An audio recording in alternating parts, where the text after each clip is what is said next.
Well, we'll see what's on recording.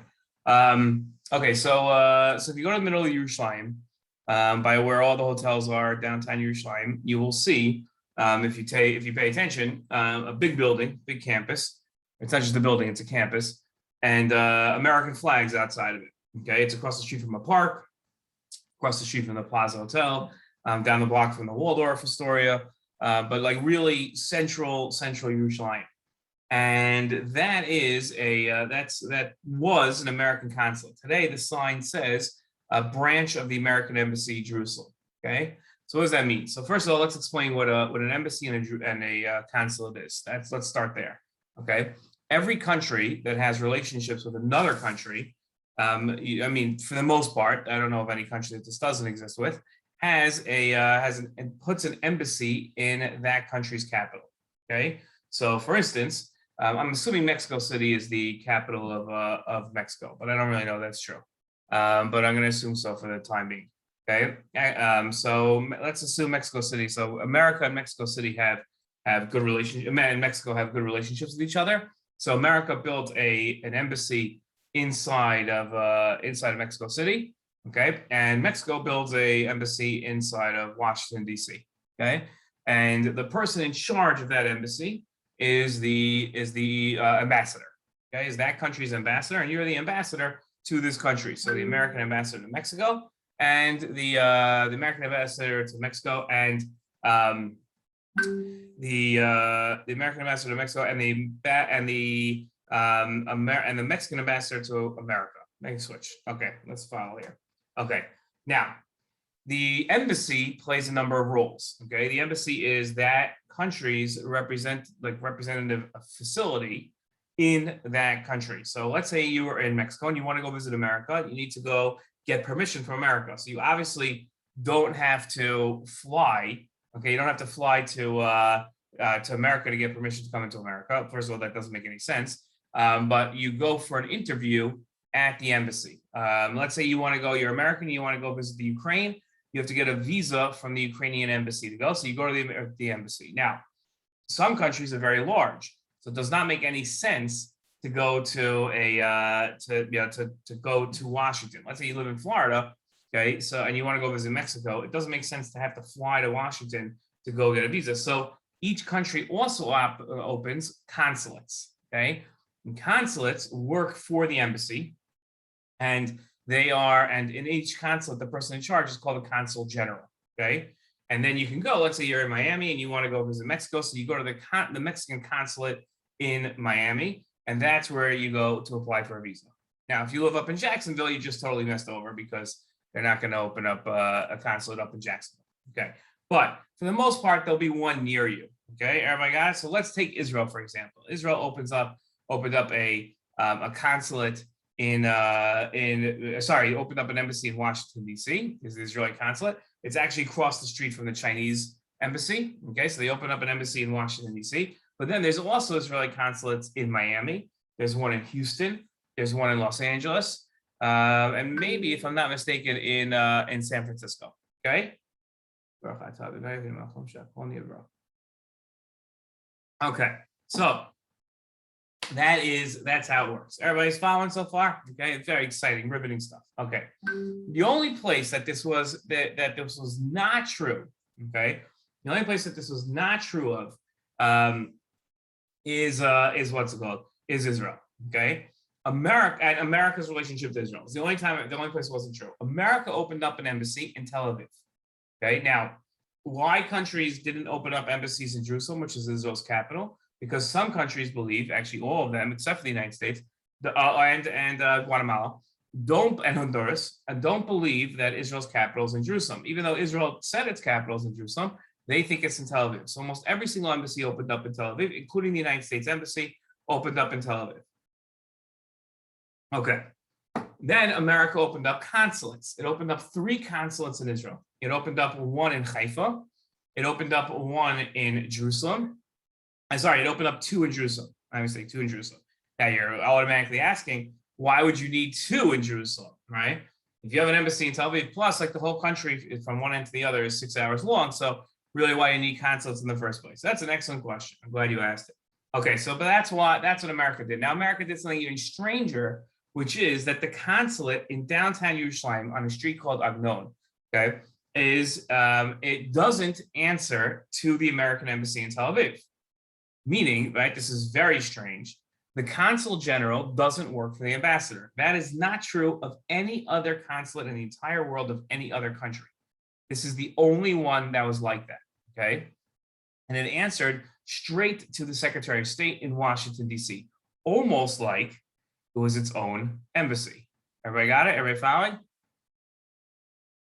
Not only that, but America, the State Department had set up certain rules, okay?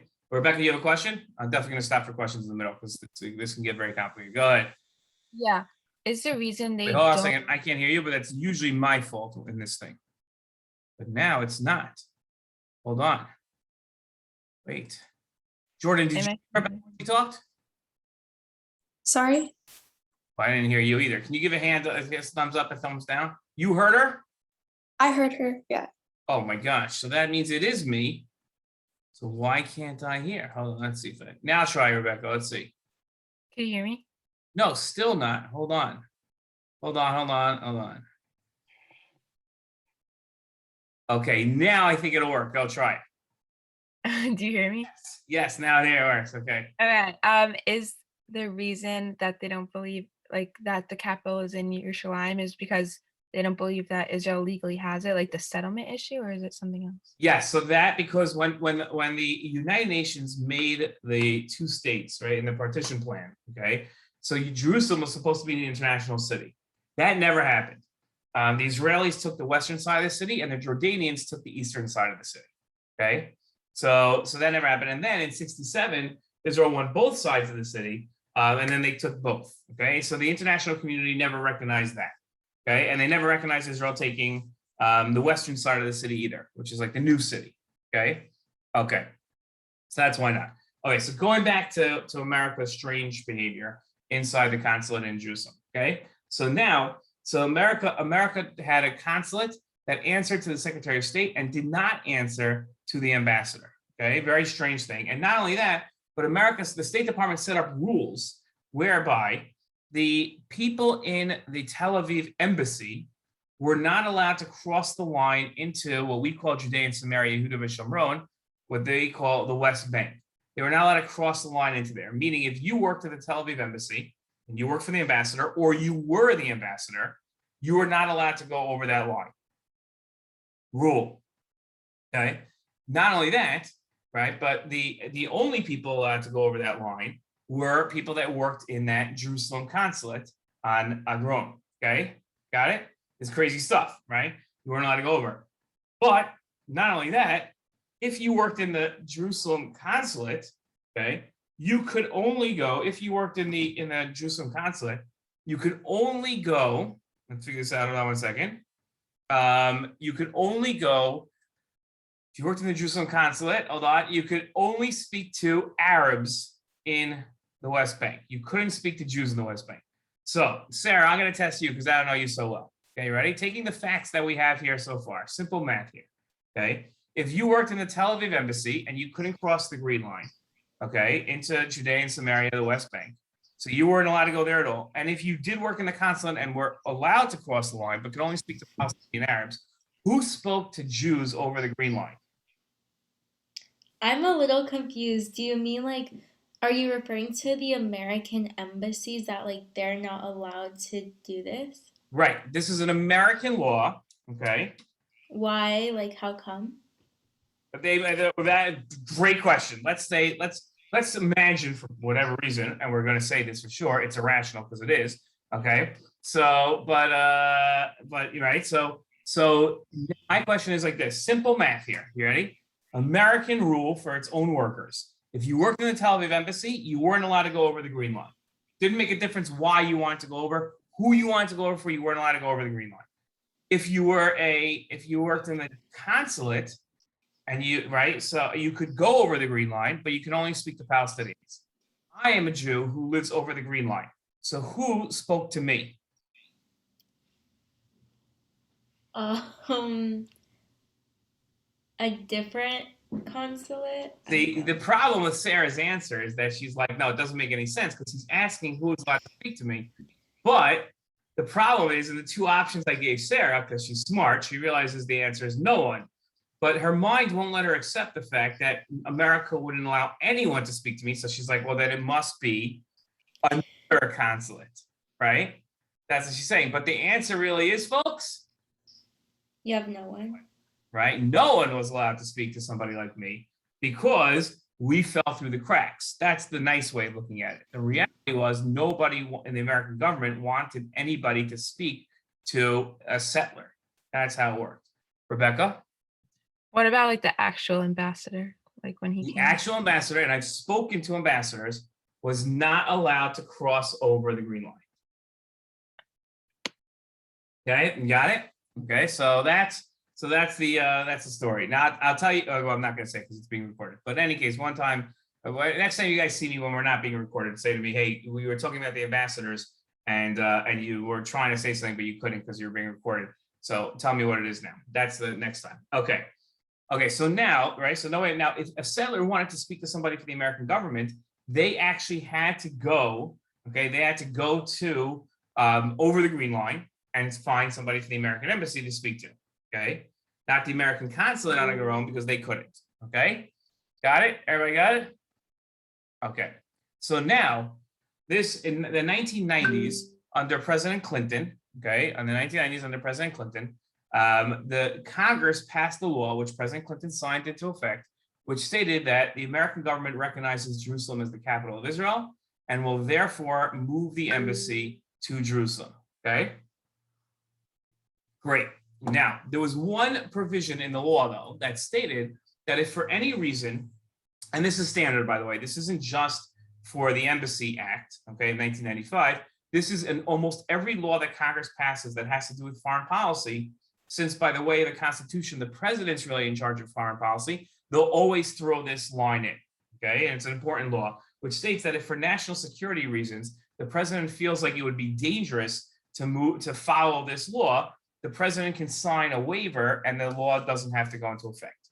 So President Clinton, every single 6 months, President George W. Bush, every single 6 months, President Obama, every 6 months, and President Trump, for the first 18 months of his presidency, signed that waiver that stated that for national security reasons, you cannot move the American embassy from Tel Aviv to Jerusalem. What were those national security reasons? The president doesn't have to stay. All he has to do is write and sign the waiver that says that he feels it's not in America's best interest. So from 1995 until 2018, that waiver was always signed and the embassy never moved. Okay. President Trump ran as president of the United States, and in one of his promises in his campaign, as did every other president, promised that he would move the embassy. Okay. Now, President Trump, and we're not going to go into the whole story, but kudos to him. He moved the embassy, as we know, from Tel Aviv to Jerusalem. Okay. Now where did he move the embassy to? Where's the actual embassy? He took one of the consulates, not the one we've been discussing, and just made it into an embassy. Right? Very, very easy move. Okay. Just changed the sign on it, made it to an embassy, and then it's an embassy. Then they do some construction, little things here and there, but not so much. President Trump loves telling the story. I've heard it from President Trump 6 times, 3 times in person, about his moving the embassy and how they came to him and told him it was going to be so expensive. Every time he tells a story, he uses somebody else's name. It's fascinating to watch somebody straight out lie. But it's like it's just he did it a lot. But it's very funny when you're there and you're like, wait, man, the last time you told me the guy talking to you was this person, and 2 times ago you told me it was a whole other person. How do you keep getting it's different people? But in any case, okay, so we'll give it to him because he moved the embassy and we like that. Okay. So going forward here. Now the question is, what do you do? Okay, what do you do when you move the embassy, right? What do you do with this consulate on Agnon? So now President Trump did something amazing. Now I have to tell you, when Ambassador Friedman got to Israel, and his chief of staff, whose name was Rabbi Ari Lightstone, who he usually speaks to our group when we go to policy conference. Of course, we haven't gone to policy conference in a couple of years, but leave that aside. When he told me when he came in, we met right away when he came to Jerusalem, and he gave me a list of 10 things that he wanted to accomplish. And one of them was changing the consulate, okay? And changing this whole ridiculous thing that I've been telling you. And I looked at him and I laughed and said, you guys might move the embassy. I'll grant you that. I'll maybe you'll move the embassy. But there's no way you're changing the consulate. It's just not going to happen. It's very nice that you think you're going to be able to accomplish this, but you're not going to. And he said, watch, you'll see. And they did. I was blown away. They changed the consulate, okay, from a consulate to a branch of the embassy. And then they sent the consul general home, okay, said, you're fired. We don't need you anymore, because now everybody in the consulate is going to answer to the ambassador, like every other consulate in every other country in every other place in the world. This place is no different, okay? Now, the Palestinians went ballistic. Here's why. That consulate only dealt with Palestinians. It was essentially, although not officially, the American embassy to Palestinians. And then all of a sudden, Ambassador Friedman and President Trump yanked it out from them. And they no longer had an embassy to themselves. In fact, they didn't even have a consulate to themselves. They had nothing. Okay, and they wrote a whole series of op-eds. All Palestinian-like thinkers wrote a whole series of op-eds in major newspapers saying President Trump just closed the consulate in East Jerusalem. Now, here's the problem. Consulate wasn't in East Jerusalem. It was in West Jerusalem. But if you Google consulate and Palestinians, you will find a ton of articles in newspapers, op-eds that all state that President Trump closed the consulate in East Jerusalem to the Palestinians. If you open up a map, it's not even debatable. It's just obvious. It's almost like saying that, the Dolphins play in Hollywood, Florida, and not in Miami.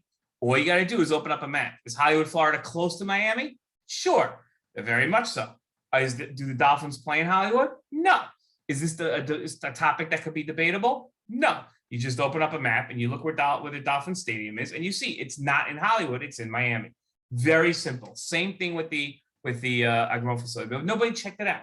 Well, President Biden ran for president, and then they said to then former Vice President Biden, "What are you going to do differently than President Trump with the Palestinians?"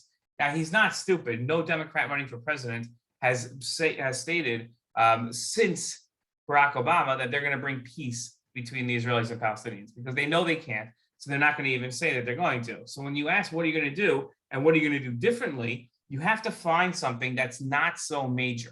And one of the things that President Biden picked up on, okay, was, and I don't think he was the one that shaped the narrative on this one, but he said, we're going to pay attention more to the Palestinian concerns than President Trump did. And how are we going to do that? We're going to change the consulate back, the one in East Jerusalem, back to the Palestinian consulate and dealing with the Palestinians. In which case, everyone's like, whoa, what are you talking about? Where is that? And everyone's like, wow, that's great. So everybody that was pro-President Biden said, look what he's going to do. He's going to change the consulate. And everybody else said no. Okay. Then he went on and on. Now, here's the problem. In order to do that, you need Israel's permission. No way is Bibi Netanyahu giving permission to that. And no way is Naftali Bennett. And no way is Yair Lapid. All of them have said no. So Israel said, no, you can't do that.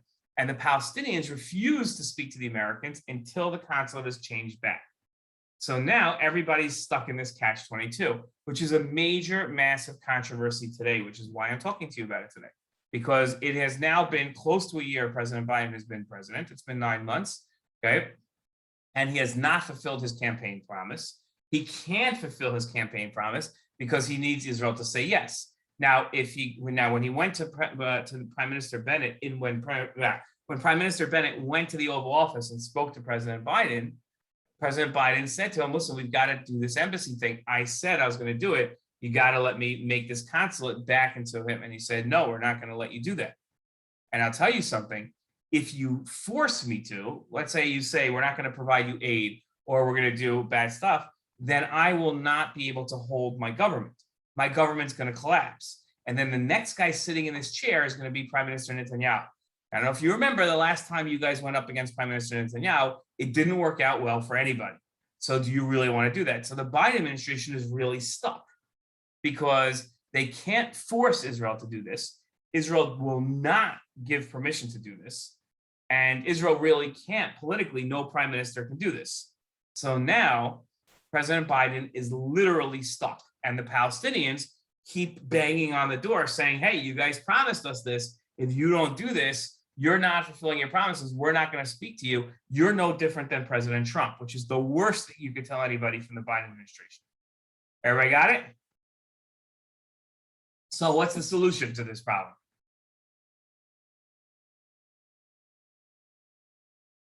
What do you think? I have a question. So Yeah. wasn't there no consulate in East Jerusalem though? Correct. So they have to ask Israel permission to build a consulate in East No Jerusalem? one's thinking of building a consulate. What they're thinking of doing is changing the consulate back into an embassy. The one in West Jerusalem? Changing the embassy branch, the opposite, changing the embassy branch back into a consulate, bringing a consul general, which will be, again, the unofficial, now Israel is going ballistic on this, and they're taking it like to the nth degree. They're saying, this is hilarious. What they're saying is, you got to love this. If you do this, you're really dividing Jerusalem, and you're saying that that Jerusalem isn't really the capital of Israel anymore. So now America's like, whoa, that's not what we're saying. We just want to bring things back to the way they were. And we're not even going to move the embassy. Now, the Jerusalem embassy will still be in Israel. All we want to do is make the Palestinians happy. And Israel's like, well, that's not our job. That was your dumb promise because you didn't do your research and ask anybody. You just assumed Israel would say yes. But we can't say yes because nobody in Israel wants this to happen. So any political leader that would make this concession to the United States would then find themselves out of a job. And no Israeli leader is going to think, and this isn't like something where an Israeli leader will give up their position because it's in Israel's best interest.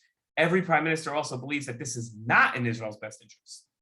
So there's really no reason why any prime minister would go ahead and make this concession to President Biden.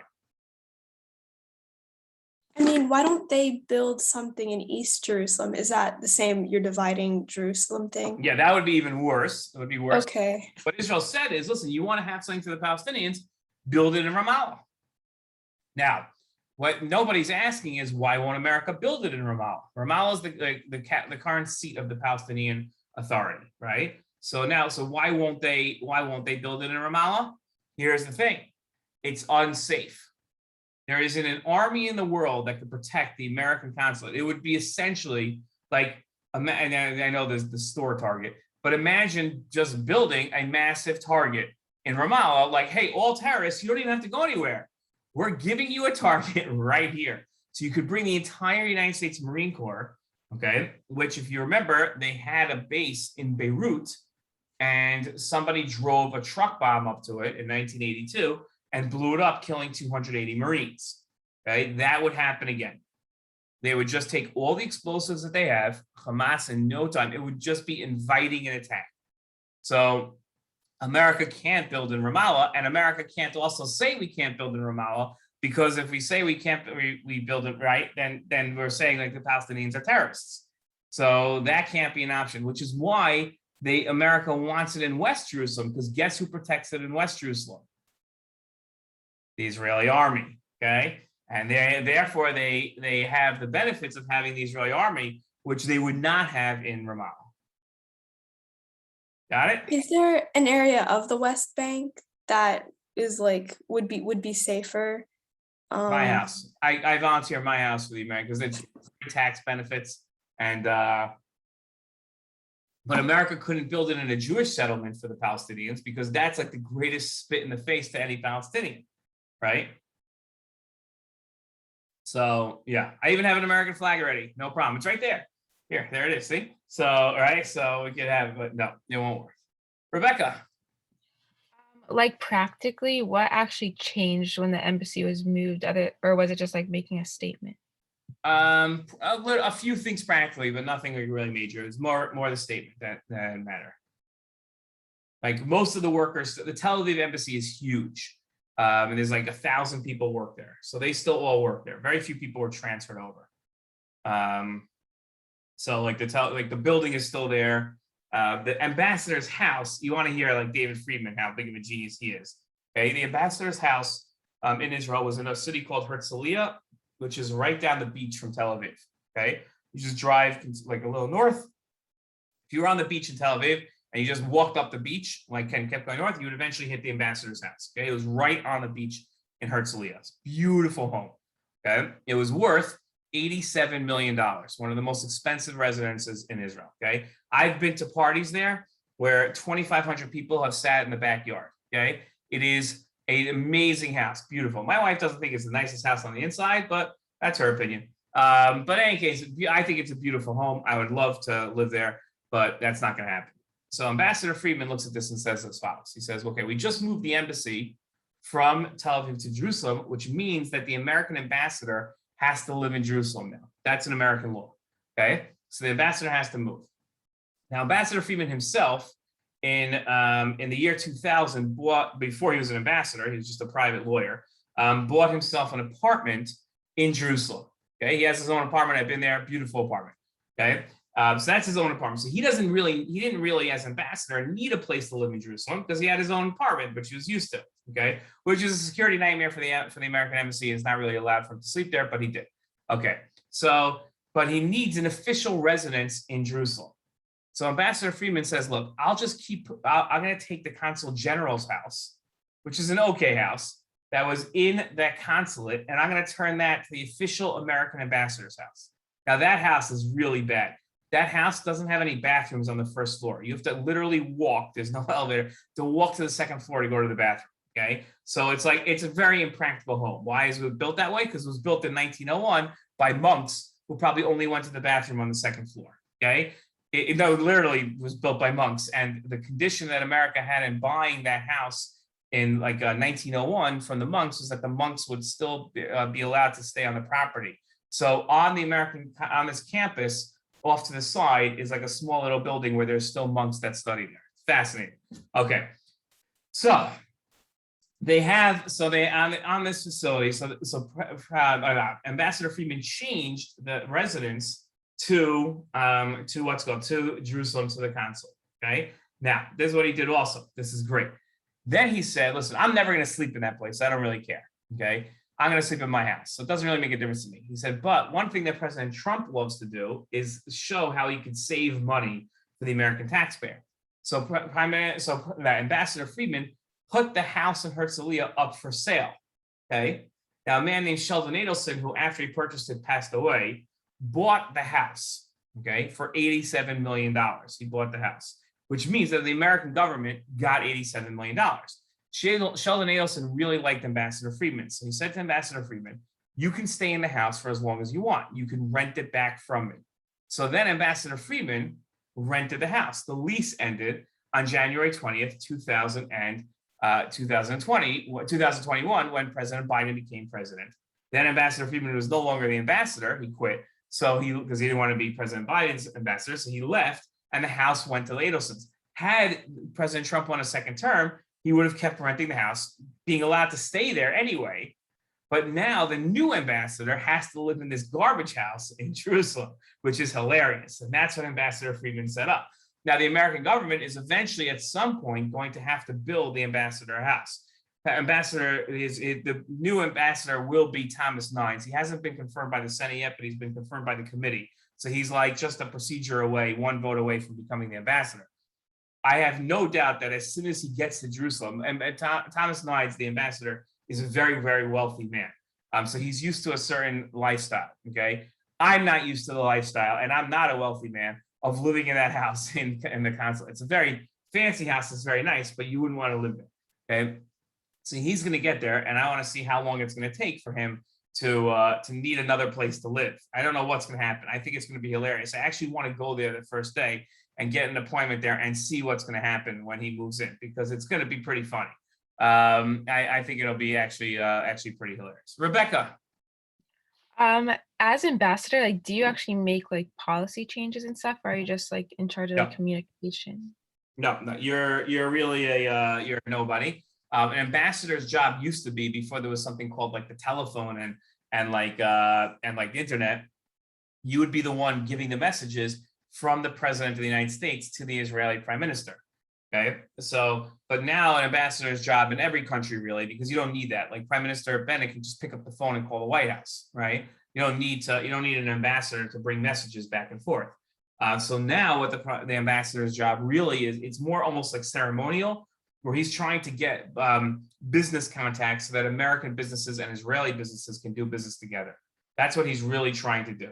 And so Ambassador Friedman was a very accomplished, wealthy man, and didn't really have any interest in playing a ceremonial role.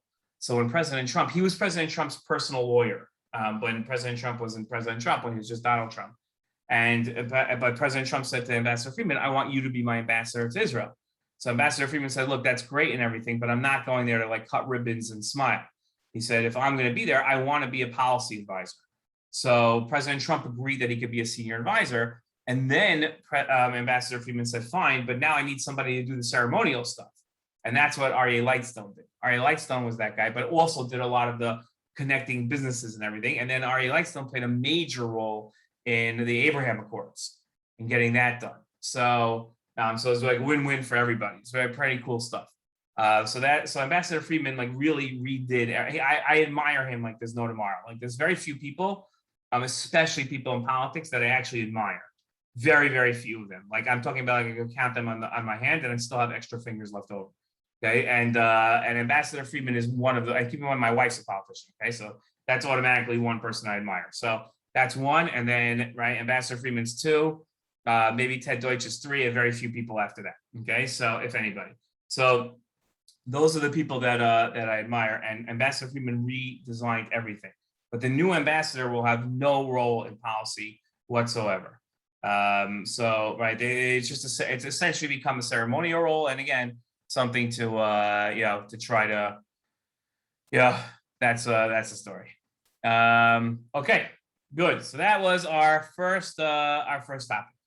Okay, everybody got it? Everybody understand? So what's going to happen, by the way, I have no idea. And if I was President Biden's advisor, what I would advise him is, listen, just drop the whole thing. Just find some other thing you can give to the Palestinians, figure it out, but this is going nowhere. And it's just causing a rift between America and Israel. And it's worse. What's worse that's happening is President Trump was like the greatest supporter in Israeli eyes. President Obama was the worst president to Israel. This is how Israelis feel. It's like surveys. This isn't like I asked my neighbor and this is what he told me. Okay, so surveys show President Obama was the most unliked or disliked president, and then President Trump was the most liked. Okay, now President Biden comes in, and all Israelis are like, well, that he was the vice president, so Obama's vice president, so we're probably not going to like him. And then he came out, and he was pretty good at the start.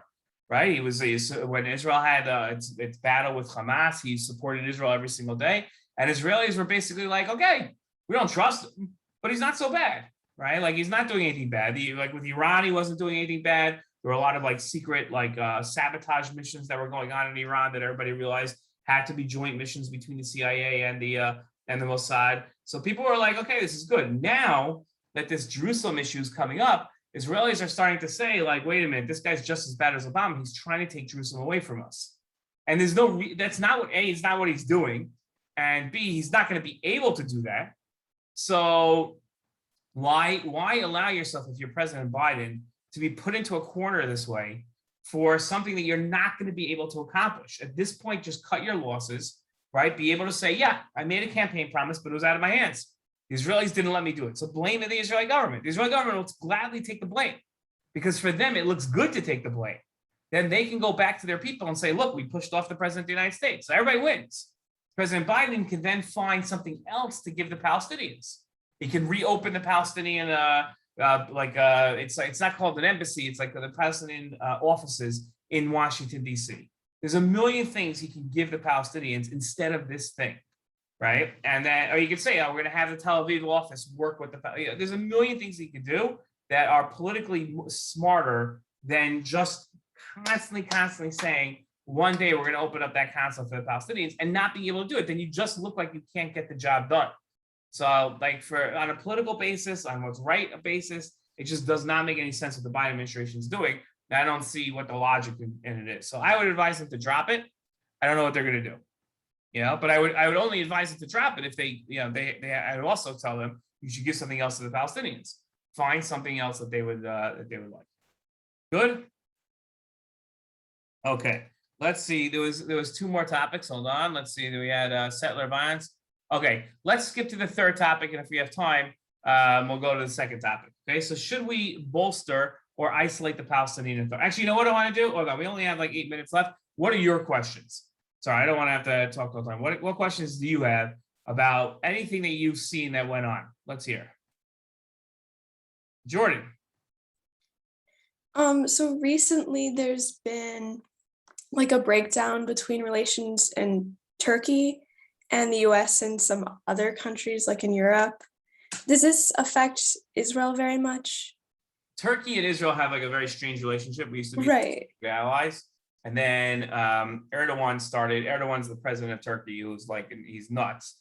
He's done very well for Turkey, but he's like a little crazy. And he broke off relations with Israel and said a lot of anti-Semitic things against Israel. So Israel is like on a very shaky relationship with him. President Obama forced Prime Minister Netanyahu to apologize to Turkey for an incident on boats in Gaza. Different story. You can look that up. So as long as America isn't dealing so closely with Turkey, then that's good for Israel because it isolates Turkey even more and pushes them off to Russia, which is nowhere where you want to be. But so that's really what's happening now. We'll see. I don't know. Okay. Yes. Any other questions here? Louise, Rebecca, Sarah, Chloe, nothing? No questions. Nothing curious. Nothing. Yes, Jordan. I have another question too. So in like the cyber wars between Israel and Iran, where do like companies like Google and Microsoft, like how do they come into this? Because I mean, it's pretty relevant, right? I mean, their computer stuff is being used. Is that right? true? Like, are there like there's I don't know. right? I don't know enough about cybersecurity. I don't think All it has right. anything to do with major corporations. Like this week in Iran, all the gas stations stopped working in Iran, and then there were like signs on like those like electronic panels on the gas stations said something like your leaders can't help you. Okay, and Iran blamed Israel and America. Now, most things that happen that America and Israel do are cyber attacks on like Iranian military facilities. They've never done. Israel once did after Iran attacked something. Israel did a cyber attack which instructed it like messed with GPS and had all trucks and ships go to one place, which created, this is the craziest thing, a 90-hour traffic jam. If you were a truck driver, you were stuck on the highway for 90 straight hours. It was like something out of like a massive practical joke movie. That was the only time and that was really messing with the government because it was messing with infrastructure. I find it very hard to believe that the Mossad sat there and said, how are we going to get the Iranian leaders? We'll stop the gas stations. Like, that's just very strange. Like, it doesn't make any sense to me. Now, who did it? I have no idea. I don't know who did it. It could be like there are a lot of Iranian opposition people outside of Iran who have been exiled and their families have been killed. So that I can see somebody like that doing it. So that's like the type of cyber warfare that's going on. Iran and China have been committing cyber warfare against are Mossad agents allowed to drink? I'm assuming that's like a dumb joke, Sonny. But yeah. So hey, if they were drunk, I could imagine them doing it, Rabbi. What? If a Mossad agent was drunk, I could imagine him having a pretty fun time. I don't think that a Mossad agent can get drunk and then shut down. I imagine that shutting down like gas stations it requires a certain level of sophistication that you probably can't do inebriated. I have to imagine that. If you can't drive a car inebriated safely, I have to imagine you can't commit a cyber war attack. I don't think it's something as simple as like you type into Google how to shut down Iranian gas stations, and then like there's an answer, and then like a bunch of guys drinking beer are like, let's do that. Oh, right. I imagine it's a very complicated type of procedure that requires a lot. So no. But I don't know how cyber attacks are perpetrated. I don't think major things are used, but Iran and China have been perpetrating attacks. And the problem with cyber attacks is that people like you and I, who don't really know anything about cyber attacks and don't really know what's going on behind the scenes, don't really know anything. So like, yes, we know that Iranian gas stations were shut down. Okay. How, who, we don't know anything more than that, Louise. Yeah, so I saw that either yesterday or 2 days ago, an Israeli plane landed in Riyadh in Saudi Arabia. I don't know what were the circumstances around that, but could that mean anything since Saudi Arabia hasn't like officially started anything with Israel, but they've been like leaning at it since they're like so good with America? Right. So Saudi Arabia has had relations with Israel, secret ones, for about 20 years. Right. There was a Saudi general that somebody took a picture of on the streets of Jerusalem. Right. Like he wasn't in his uniform, but he was like in private clothes, and somebody took a picture of him because they recognized him. And like, my God, that's a Saudi Arabian general walking the streets of Jerusalem. That guy didn't like buy a ticket in France and like, and like transfer over from France and like secretly arrive in Israel, right? That's like an official visit that's unofficial and secret, like there's a lot of consultations. Keep in mind, Saudi Arabia's number one enemy is Iran. So anytime anything happens between Israel and Saudi Arabia, there's something going on there. I'll tell you something cool, and we'll end with this because this will be very cool. The Kushners, if you remember Jared Kushner and Ivanka Trump, who now live near some of you guys, right? Because they live in Surfside. So they live in Surfside. Now you might say, wait a minute, why do they live in Surfside? They bought a home in Indian Orchard on the island there, but it requires a lot of time to build that home. So in the meantime, they're living in Surfside. So the Kushners are Shabbat observant, okay? And so they don't fly, they don't drive on Shabbat, they don't do anything like that. In the very beginning of the Trump administration, the first trip that President Trump took internationally was to Saudi Arabia, to Jerusalem, and to Rome. He went to visit the leaders of the three great religions, right? That's what the trip was, to show that he's not, it was really like to show he's not Obama, whose first trip was to Egypt and then skipped over. He went to a bunch of different Muslim countries and didn't visit Rome and didn't visit Israel. Okay, so this was like his way of saying I am different. That trip, the plane trip was the first stop was in Riyadh. Okay, it was in Saudi Arabia, and that first trip, was the Air Force One, the president's plane, left on Shabbat, and Jared Kushner and Ivanka were on the plane. Okay. So everybody went crazy, like, oh, they said they're Shabbat observant, and look, they're flying on Shabbat. How could they do that, right? First of all, number one, it's nobody's business. That's number one. So that's the first response. Shut up, it's none of your business. These are not like, like you're not God, so you don't have to judge them. We'll leave that to God. That's number one. Number two, though, is like Jared Trump had asked the rabbi if he could fly, but didn't give the reasoning as to why he'd asked. Years later, it came out why. And here's what's important to you, Luis, because this is going to answer your question. Okay, the Saudi Arabia has a king. He's like 89 years old. He's very old. Everybody that has a king, because in America we don't have kings, so we don't really know this, also has what's called the crown prince. The crown prince is the person designated to take over. Usually, it's not good to be the crown prince. You'd be like, why? That's an amazing position. Because generally, before the king dies, he goes through 3 or 4 crown princes. He gets upset at them, and then it's never good to be the ex or former crown prince. Usually, you don't ever find out until the knife slices through your neck that you're the former crown prince, okay? It's not a good position to have. So you want to be the crown prince only if you're the very last crown prince. That's the only crown prince you want. Unfortunately, that's unpredictable. So it's not really a job you want to have. The Saudi king changed the crown prince about 6 or 7 years ago to somebody named MBS. These guys all have cool acronyms, okay? He's MBS, it's Mohammed bin Salman. Okay, so he's the crown prince. He's only 36.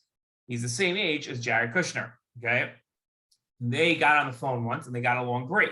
And Jared Kushner had this crazy idea that if he could get MBS to like Jared Kushner enough, and therefore President Trump, he could convince him not to have relationships with Israel, because that's really far and would need the king to okay it, but allow other Arab countries that are aligned with Saudi Arabia to officially recognize and have a relationship with Israel.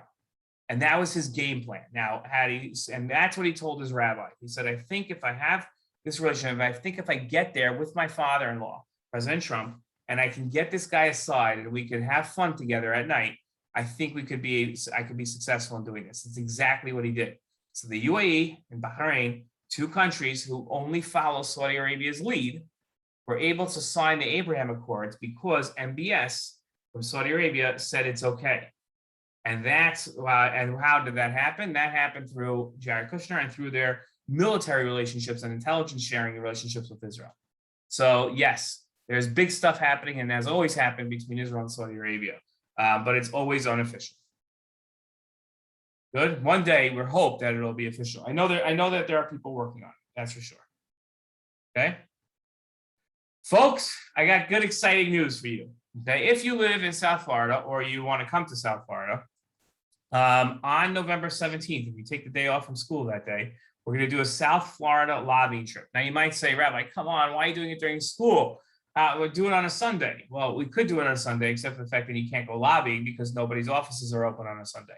So I am going to fly in. Geller and I are flying in for a day, literally a day. I fly in, I land on Tuesday, stay Wednesday, fly back to Israel on Thursday to get back for Shabbat to do a lobbying trip with you guys. Okay, so if you guys want, I'm going to give you details, obviously. You don't have to sign up right now, but as soon as we have all the details worked out and we have the sign up form, which is to work through some things with COVID and laws, then we'll be able to get it done. Okay. Good. So put that on your calendars. Start begging mom and dad. Come on, it's for Israel. Give me the day off. So worth it. Okay. I'll see you guys. See you next week.